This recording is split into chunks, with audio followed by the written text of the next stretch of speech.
What secrets are hidden in these ancient tombs in the Church of the Holy Sepulchre in Jerusalem? And did one of these tombs look like Jesus' tomb 2000 years ago? Welcome, dear viewers, to a fascinating expedition into the depth of the Church of the Holy Sepulchre in Jerusalem. In the Church of the Holy Sepulchre, the holiest places in Christianity are revealed. The place of crucifixion of Jesus Christ, the anointing stone, and the Holy Tomb. But there are also places in the Church of the Holy Sepulchre that many pilgrims don't get to see.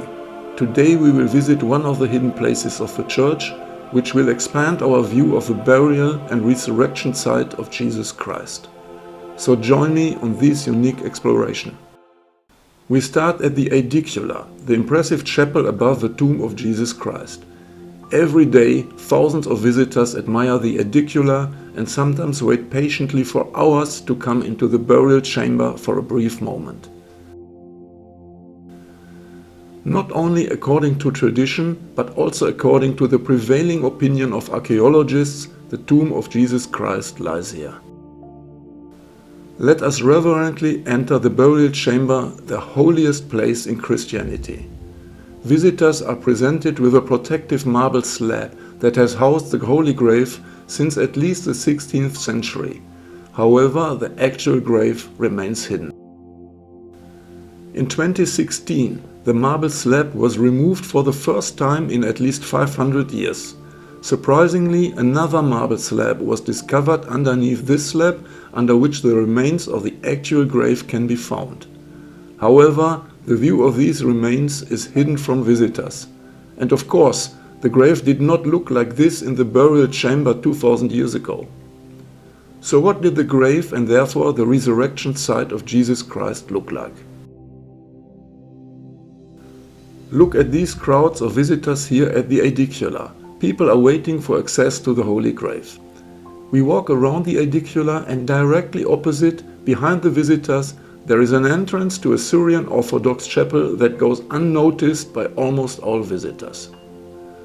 How many visitors do you think there are in the chapel? The answer is nobody. The chapel is completely empty. But in the chapel you are also quite shocked, because it stands in considerable contrast to the otherwise beautifully designed chapels of the Church of the Holy Sepulchre. It seems like nothing has been renovated or repaired in decades.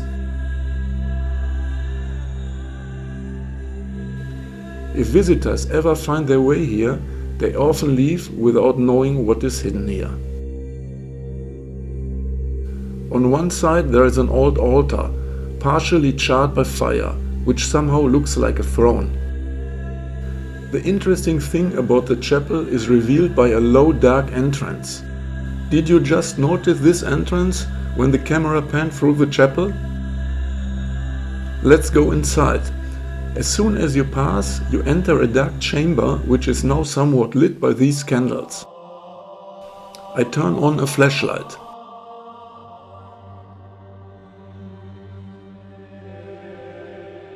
And here you can see something like caves.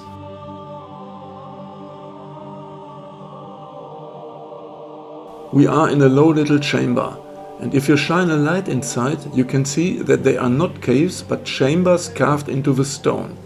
They are ancient Jewish graves. Archaeologists date these graves to the 1st century AD, roughly the time of Jesus. They are two narrow tombs carved into the rock, just a few meters from Jesus' tomb, carved into the same natural rock. Nobody knows what Jesus' grave looked like, as today only remains are in the burial chamber.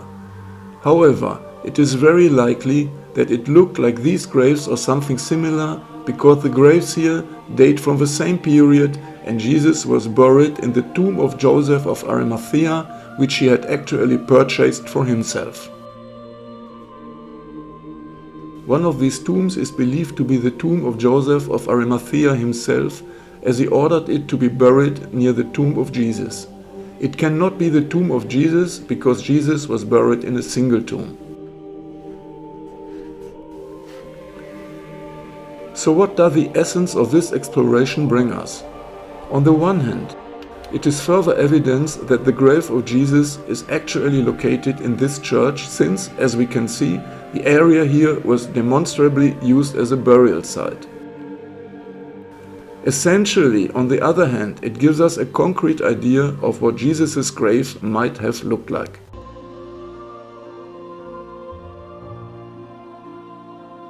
With these impressions, I say goodbye to the Church of the Holy Sepulchre in Jerusalem today. If this video was interesting or valuable to you, I would appreciate a like and also a subscription if you would like to see more videos from Holy Christian sites. Thank you very much and see you in the next video.